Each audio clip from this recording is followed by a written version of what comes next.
What is up, everybody? Welcome to The Stack. I'm Alex. I'm Justin. I'm Pete. And in The Stack, we talk about a couple of comic books that have come out this very week, this Wednesday, and we review them and we talk about them. Let us kick it off. No time to waste. Get right into it with Marvel Comics. X-Men Fantastic Four #1, written by Chip Zdarsky, pencils by Terry Dodson, inks by Rachel Dodson. And Pete, there was something you wanted to mention up front about this, right? Is this... Yeah, also Dexter Vines is one of the inkers as well, and he has a GoFundMe because he's battling cancer. So if you want to support an amazing inker who's done a lot of great work in the comic book industry, please go to that GoFundMe. Nice. Check it out. Do you have a link on there? You're looking up the information? You want to search for that while we start talking about the book? Sure. Cool. So X-Men Fantastic Four, this is a semi-sequel to the Fantastic Four X-Men book. I guess all comics are sequels to the ones that came before in a lot of ways. Sure. All right, that's a nice fair. way. What a fun way of saying it. Like, oh, I can't wait for the sequel next month. But this one is finally bringing together a couple of plot elements from the Fantastic Four book where Franklin Richards, who is a mutant, has been growing up, growing older, losing his powers. At the same note, all of the X-Men have been living on the island nation of Krakoa, welcoming all mutants there, and suddenly they're like, hey, what about this kid? We got to get that other mutant over there. That Yeah, Fantastic come on Four. down. Yeah. Come on over. Not to interrupt this amazing flow, Pete, you have the link now? Yes, it is GoFundMe.com/help Dexter Vines beat cancer. Nice. Nice. All right. Definitely go check that out. Support that. Back to the book. X-Men Fantastic Four. What'd you think about this kickoff, Pete? Well, it was nice to see the Fantastic Four. It's been a minute for me since I've read a book with them, and I mean, there's a book that comes out every single month called Fantastic Four. Yeah, Dan Slott. Yeah, it's great. But I mean, nice to see them in this world, this new fucked up X-Men world, and also nice to see Reed Richards taking, I think, the people's stand here and being like, hey, you know what? Fuck you guys. You think you're too good for everybody. Go fuck yourself. That's actually his wrestling move is called the People's Stand. Yeah. It's pretty cool. That's so crazy you think that because Reed Richards is bad. He's a bad dad. He's a bad dad. He even says I'm a bad dad, Yeah. which... I mean, smart people make bad dads. Everybody knows that. Wow. Right, okay. Subs? Wow. Shots fired. Interesting. Shots fired. Takedown. You know what?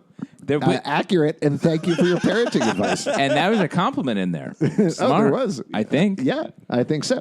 I like this just fine. I think this is a good kickoff. One of the things that I like the best about this book is Chip Zdarsky calls back to the Kitty Pryde Franklin Richards relationship. Yep. From the original series, which I thought was a nice touch. It's fun to see them together. And the other thing that I think they're getting towards is there's this ongoing mystery of why Kitty Pryde can't go through the gates into Krakoa. Yes. And it seems like we're leading up to something with this crossover, which is nice. I'd be curious if that's the way. That feels like the essential secret of the Marauders book. So I would expect that to come out then, perhaps. But I like the way they sort of that Chip Zdarsky used that information to play into the Franklin Richards stuff. I like this a lot. I think Chip Zdarsky does a great job of highlighting characters' flaws a lot, and I think he does that a lot here. Like Magneto is a jerk. Professor X is sort of his head is not. He's not thinking about the people. He's just thinking about the plan. Like everyone is showcasing their heroic qualities and their flaws at the same time. I really like that. I love the way this is playing out. I'm curious forward. to see how it goes issue by issue because, spoiler, but by the end of the issue, they're encountering Dr. Doom. So I'm curious to see if this is going to be like a tour through different aspects of both worlds, if it's going to build up into an Uber story. I think there was a tease that Mr. Sinister was going to get involved, right? Like Dr. Doom of the X-Men. Yeah, before this. Before this title. So I'm curious to see how that works in as well. And what were you going to say, Pete? I was just going to say, I really love the last page reveal.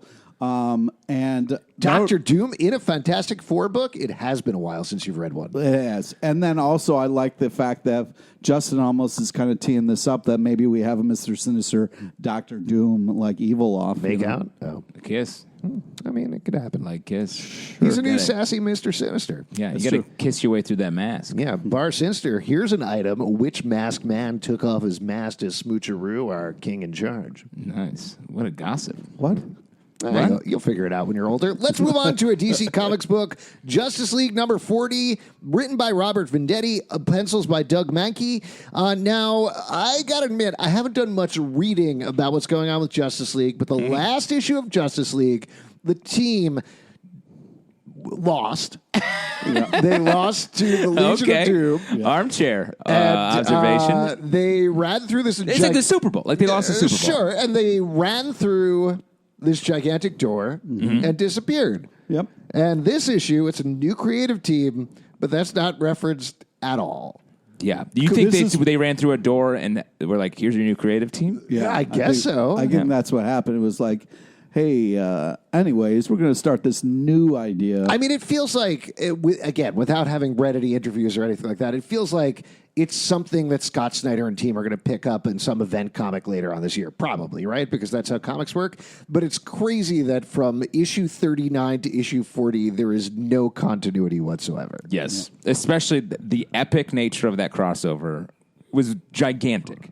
Yeah. So the fact that it is absolutely dismissed, and we move into just another wild, and it's different not story. Like those things didn't happen. Like they comment on the fact of like Superman's like, "Hey, way to reveal your identity." You know? But that's the stuff happening in Superman. Like it feels like Sure, it's but I mean, continuity with the rest of the DC universe, but not Justice League. Yeah, so it's not like it's its own pocket. Like I thought at first, like, oh, this is going to be its own pocket. Alfred's not dead, and I was like, oh no, that's. He's still dead. So it's like, it's weird that some things. Yeah, it was weird that they had Alfred's corpse lying in every panel, and they're like, he dead every single time. It was a little bit of, no pun intended, overkill. Wow. Cool. You're the worst, man. Anytime, buddy. And didn't insult my fucking parenting skills, I'll come for your house and I'll burn it down. See, that's what kind of parent you are. Yeah, vengeful. And how didn't they learn? That's how my kids like Pete learn. Yeah, so you really scold them. And didn't the last issue come out last week? I think so. So it's like very fast. Yeah. I did really like what's going on, and I also really liked the Batman Alfred stuff is going to be pulling on my heartstrings until something else happens. But if Batman's just going to sit in anguish for a while, I'm going to sit in anguish. When you are out and about and you see a man in a tuxedo, do you cry a little bit? Yes, I do. Or like when someone brings you. The weird part is when I give them a hug and they're like, "Sir, please, let Sir, go of me." I'm getting married right now. Yeah. Please stop hugging me. I'm not a butler. With that prelude out of the way, though, what did you think about this book? I think it's fun. I mean, I'm curious to see. This feels like obviously more like table setting, resetting after something, and going like, "This is different now." Here's a villain, the Eradicator. What do you think about him? Cool shades on the Eradicator. He is very cool. Yeah, it's the Eradicator. He's leading a bunch of Daxamites to attack Earth and take over Earth. It feels. Again, this is without reading anything, but it feels to me like they're like, that story was crazy for the last 39 issues. Here's a classic fun tale of the Justice League with a bunch of good art. And then they're going to go right back to... I don't know. Oh. Maybe this is like a standalone little mini arc, and then it's going to go back to that. But that feels very strange. Yeah. Yes. But Doug Mahnke's art, very good. Great. Are we still going to get the whole thing of the Justice League last run was that we got every 5th issue is the Legion of Doom. Yeah. Can I interrupt for a second? Because I have a question about a plot point in this issue. Mm-hmm. So in this issue, they're trying to stop the Eradicator. They're trying to find out about stuff. Wonder Woman is like, the Justice League Dark hasn't really been able to find out stuff, but we do have a contact who is Madame Xanadu. Oh, yeah. And Batman's like, great, I'm on it. Yeah. It's weird that Wonder Woman didn't go, right? It is a little weird. Yeah, since that was her contact. And Batman, and she's more familiar. The entire time, Batman is also like, ooh, I'm really out of my depth with this magic stuff. Yeah, he's like, hold on, guys. Yeah. I'm being choked out by tentacle porn over here. Yeah, well. Yeah, it is weird that it was a pornographic solution. I mean, that's how you get Batman's weakness. Right. Pornography. Yes. In Canada. He gets very uncomfortable. Yeah. That's why, that's because his parents were killed outside of a pornographic theater. Oh, yeah, that's true. Jeez. the mask of Zorro came off. Yeah. Thomas was like, come with me to jerk off, family. Oh, my God. It's especially weird because Batman, when he's talking to Madame Xanadu, is like, sorry, one last thing. Why do you think Martha Wayne lost her pearl necklace? Oh, come on, man. She had to get that pearl necklace. You didn't have to do that. You didn't have to do that. You didn't have to interrupt him. Rule of threes, buddy. That burn down your fucking house. Doesn't apply here. Wow. it's Batman even says to Madame Xanadu, this is going to take more convincing than Wonder Woman suggested. So even him, it's like two friends who have a mutual friend, but they're not friends, are hanging out. And all they do is talk about Wonder Woman. Always. That's how we met. Yeah. And which one was not the friend? Let's see if you can figure it out. We'll find out. Well, one of you was definitely Dark Agnes, #1 from Marvel Comics, written by Becky Cloonan with art by Luco Pizzari. This is, I think, a spinoff of Conan. Maybe. It certainly is in the neighborhood. Yeah.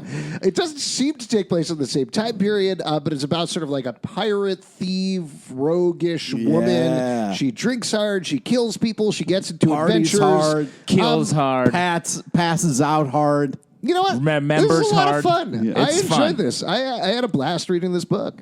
I agree. I will say, I feel like we've re-reviewed, and there are a lot of books out there right now that are like fantasy with some humor. And this is another good version of that. Yeah. Well, but Becky Cloonan does a good job of writing that stuff. For sure. And I feel pretty confident there's certainly layers under there that she is going to dig further into this character. This is a good introduction, but I would bet, given her history on other characters, that this character Dark Agnes is going to say blasé for long term. Agreed. Right? Yeah. Art very good as well. Really enjoyable. Just a fun piratey. It's a romp. It's a romp. That's a good way of putting it. Let's turn to another fantasy book, Birthright #41 from Image Comics. Boy, here we go. Created and written by Joshua Williamson, creator and artist Andre Bresson. This is the beginning of the penultimate arc, is what Joshua calls it at the end of the book. Pete, you have a question right off. Great jumping on point. They do a great job of recapping the whole series and bring you right up to speed. This is another enormous twist for this series, which is why it's crazy to hear you say that. Yeah. Because the initial concept was little boy gets lost in the woods. He finds out that he is this Conan-esque hero who's going to save a world. He comes back to Earth, but it turns out he's been taken over by the bad guy. Here, and this is a huge spoiler, but we almost get the opposite twist where it turns out the God King lore actually was taken to Earth, raised on Earth, and then went back to gain power and consume. This is the flip. Yeah. I love that. I love it too. I love this twist, and I love this issue. That's what I think is so great about this series is it goes for it. Like, and we see a lot in this issue. This issue is sort of narrated by lore, and we hear his backstory, and it's the Earth is being wrecked while it's happening. And it's like, oh, shit. And then we have our heroes. We find them at the end, and they have a whole plan. And it's just a really surprising twist and turn book that had a great central premise and just keeps exploring it. Now, I knew Zelvin would like this because it's mostly recap. But I was surprised how much I liked this, even though it is mostly recap. I think they did a great job of telling a story in an engaging way that you don't mind because there's a ton of action, amazing art. It shows, not tells. It's actually really great. Well, there's so much murder happening. Yes. So I feel like that's why. There's like literally hundreds of people being murdered. It's like Renaissance paintings of hell. Isn't it the first 8 pages or something like that are all double-page spreads of the Earth being destroyed in a very, very BPRD kind of way. Yeah. You love that. You love that. I wish I could learn, if I could go back to school and just have like these amazing artists to having like murder in the background. I could really hold on to what are you talking about? Information and make it a lot easier to learn. Oh, for the books. Yeah. Okay. Because you skipped the part about books and you just said, if I could have all these amazing artists and murder in the background. Wait, so you're saying you wish your textbooks in school had murder in them? Yeah. Like, so like if you were doing a math problem and it was about body parts. Yeah, something like that where I could 2 really bloody hang on to stumps them. and 2 bloody stumps equals 4 bloody stumps. And you're just doing great. Quick recap: you were born out of Tim Burton's head. Or like, how did it work? Out of the original Batman movie, I was born. Nice. Oh, nice. All right, another Marvel comic book, Ant-Man #1, written by Zeb Wells and art by Dylan Burnett. This is a new start for ye old Ant-Man. Yeah. Well, I mean, we've seen this Ant-Man be like down and out a lot lately, but really connecting with his daughter. We get to see them teaming up here. That's fun. Yeah. And this is more about the bugs and less about the getting bigger and smaller. Yeah. Right. I like that take. I feel like Zeb Wells is a great writer on this. He's got a great sense of humor. It's a light, fun Ant-Man book that I think does a good job of capturing the Ant-Man from the movie franchise. And I thought the art's great, really meets the writing well, and I think they do a great job on this book. Yeah, it's funny and fun. I like what happens at the end to the villains that are set up. It's pretty gross. That certainly got me much more engaged with the rest of the book, which I enjoyed, but to your point, Justin, it felt a lot like a lot of other Ant-Man books we've read so far. Yeah. Given what happens at the end, I'm on board. I hope those bees get back to making honey. Oh. Yeah, we need them. Get those bees to work, is what I say to bees. Next up from Dark Horse Comics, Crone, number 4, written by Dennis Culliver. Artist is Justin Greenwood. We have been, not incessantly, but I'd say 3 times previously, talked about this book. It is a older Red Sonja who is pulled back into action one more time. The big twist here that we kind of found out at the end of the last issue and explore this issue is her sort of Conan is the bad guy. Yes. Yeah. And I like this story a lot. I like how they play this out, and I think it really ramps up the stakes exponentially. Yeah, we get some backstory here about what happened and what is about to happen.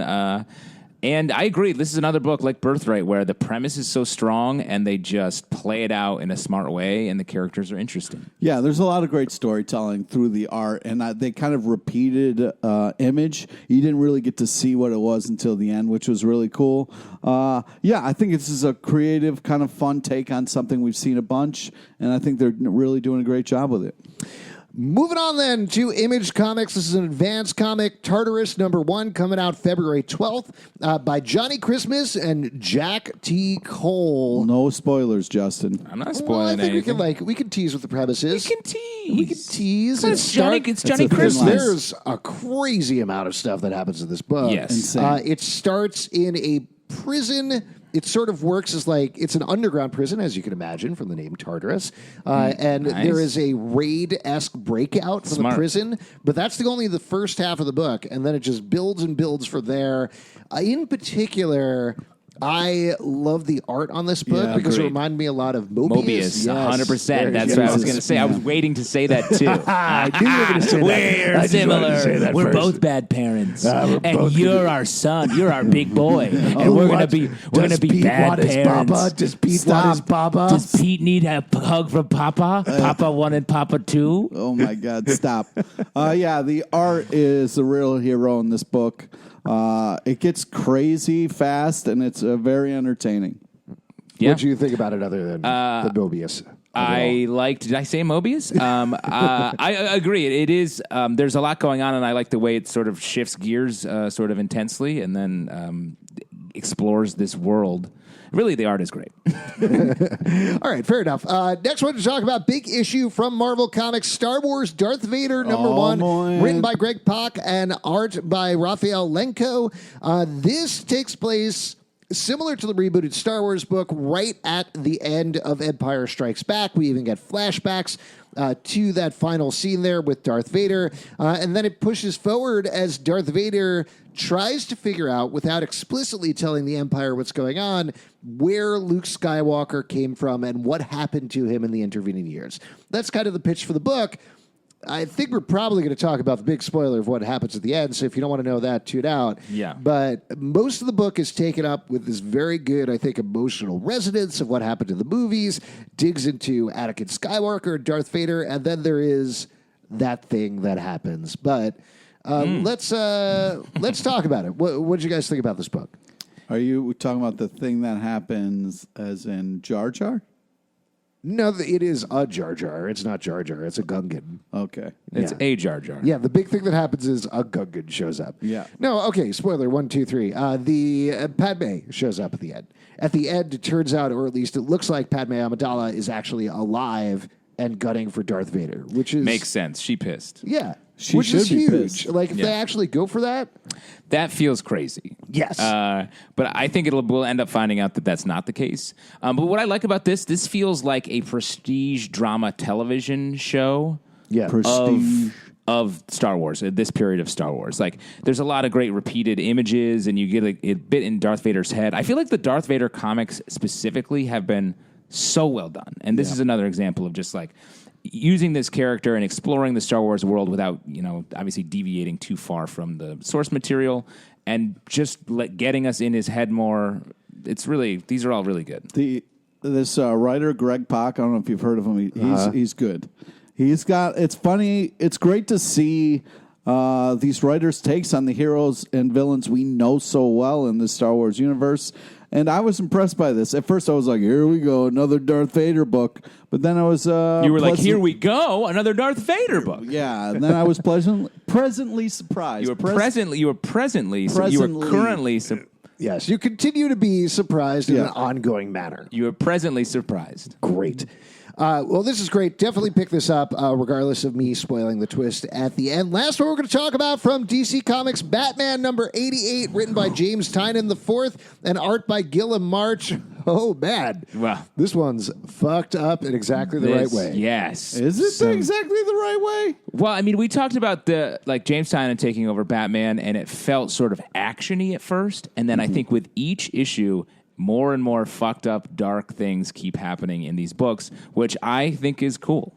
We've read a lot of comic books, right? Yeah. The three of us? I've read 5 to 6 recently. It is, I think, I don't know if you guys feel this way, it is hard to get a verbal reaction out of me when I'm reading a comic book at this point, because mostly I have a pretty fair idea of how things are going to go. You're jaded. I'm very jaded. Yeah. But I think you hate this. I hate this is like a burden on my life, and it's dragging me down. Very similar to my children. Pete is one of them. Our biggest boy, Pete dragging me down. I know. I can't get out of the house. No. Go out and play, you psycho. I want to play video games. So there's a bunch of assassins who have been attacking Gotham. We know that there's some mastermind behind it. There's been hints that it's the Joker throughout. What we find out in this issue is the other thing we've suspected, which is that Riddler and Catwoman and Penguin and maybe some of the other villains put together some sort of plan to finally take care of Batman. Back in the day, obviously, that's a big emotional thing for Catwoman because they kind of married. Friends, yeah. They're much closer than they used to be. Exactly. They're definitely hanging out and going to movies. They're seeing each other. Right. They'll go to see Sonic. Well, yeah, there's a hedgehog. Right. But maybe not like a rom-com. Yeah. Wow. That's how you judge your relationships. Yeah, Sonic the Hedgehog to whatever rom-com is. Yeah. I only go see romance movies with my romance friends. Yeah. I see action movies with my fight friends. I see cartoons with my kid friends. So, the thing that happened halfway through this book is like it's already been amped up emotionally and in terms of the action and the danger for Batman and everything. And then the thing that happens halfway through the book is Catwoman spends most of the time digging up this grave. You don't know whose grave it is. She takes the lid off the coffin, and it's the fucking Joker who's dead. Who's dead in the grave. But he looks pretty good. I would not but then he starts gurgling green stuff out of his mouth and talking. I don't know why she's standing there the whole time. But I love that move that you. It's such a smart but simple move to be like, this new villain is so bad, the Joker is dead. And you don't know how, you don't know why, probably coming back, and that's fine. But that feels huge in exactly the right way. Yeah, there's some other death here, some other fucked up stuff. Yeah. Oh, yeah, there's one other thing that happens. That's another big one. Yeah, that's another big one. Another one that sounds like this. We can talk about that. Wah, is what he says. Oh, a baby? No. Wah, that's not a baby. Wah, I'm a baby. It's an old-timey baby. Yeah. 1920s baby. The Penguin gets his neck slit. His bird neck cut. And he's probably also going to be okay. But that's pretty fucked up. Yeah. I don't know if he's going to be all right. Nah, they say they'll get him to a hospital in time. Maybe. I don't know. But still, it is hard to amp up a level of danger for Batman that feels like anything because he's Batman. But that's, I think, effectively what they're doing. Yeah, I'm really worried about his relationship with Catwoman there. You worried about that? Yeah. No, I think they're going to be together forever. Yeah. I think someday they'll go see a rom-com in theaters. Ooh, in theaters. The mark of any relationship. Have you made it to the theater with your wife yet? Nah, not quite. I'll take her to see Sonic, though. Oh, good. For Valentine's Day. Very sexual film. It's one way of putting a ring on it, buddy. Oh, Alex boy. got necked, or was necking through. He was necking. Necked. I mean, the penguin got necked. That's how you say it. That's how you say that, right? Alex got necked by his wife at Sonic the Hedgehog. What is happening? Sorry, your dads are just having some fun. Goddamn dad humor. It's been a long day of work for your dads. We've both been working in the mine. Get out of here, kid. Go to your room. Go Play to your your room. NES, your Nintendo Entertainment System. And that's right. That is the most cutting-edge video game system, and you're going to like it. I hope you enjoy playing a boy and his blob. Yeah. Do you like jelly beans? Well, that's what the game's about. Yeah, we got you that, and we got you Battletoads, and that's it. Battletoads is very hard. Good luck getting past the speeder bike round. I got you a new It's one. not as hard as Castlevania, though. Nope, way harder. Battletoads is a nearly impossible video game. Really? Harder than Castlevania? Yes. Yeah, Wow. Castlevania isn't that hard. Wait, are you talking about Castlevania or Castlevania 2 Simon's Quest? Or Jeez. Castlevania 3, whatever it's called. All of them were fucking hard for me. I No. love Castlevania 2 Simon's Castlevania's- Quest. Oh, such a good game. My favorite What a game. horrible night to have a curse. Ding, doo, doo, doo, doo, doo, doo. Well, the fact that a video game was could Tetris. I have... just Yeah, did Tetris. exactly. It's good. At first, I thought it was Dr. Mario for a second. Nah, I never really played Dr. Mario. This is great. I'm glad we're wrapping Let up me the just podcast. throw this out Yes. there. I think I'm the best Dr. Mario player in the world. That is ridiculous. Wait, do you really think I am very good at Dr. Mario. in the world? Okay, maybe not in the world, but Yeah. I could beat most people. I'll tell you way. what. You're probably the best Dr. Mario player of the three of us. I'll give you that. There's But no doubt. any 13-year-old we pulled off the street could wax you. Not true. Wax you? Yeah. Son, why are you using language like that? Wax you? Like wax him down, rip all of his hair off? I'm gonna. That's that. Other dad. That's not what that means. Okay, well, that's what I'm doing on my Sonic date. All right, anyways. Well, we're done talking about comic books. Good. We've been done for like 5 minutes. We don't know how to Wrap it stop. up. We don't know how to stop. right. Son, stop us. If you'd like to support this podcast, patreon.com/Comic Book Club. Also, we do a live show every Tuesday night at 7 p.m. at the People's Improv Theater, locked in New York. Come on by. We will chat with you about comics. Pete, what do you want to plug? Friend us on Facebook so you get to know about the amazing guests we have on our live show. Also on Twitter at Comic Book Live. Check us out at comicbookclublive.com for this podcast. More iTunes, Android, Spotify, Stitcher, or the app of your choice to subscribe and comment. And we'll see you at the comic book shop.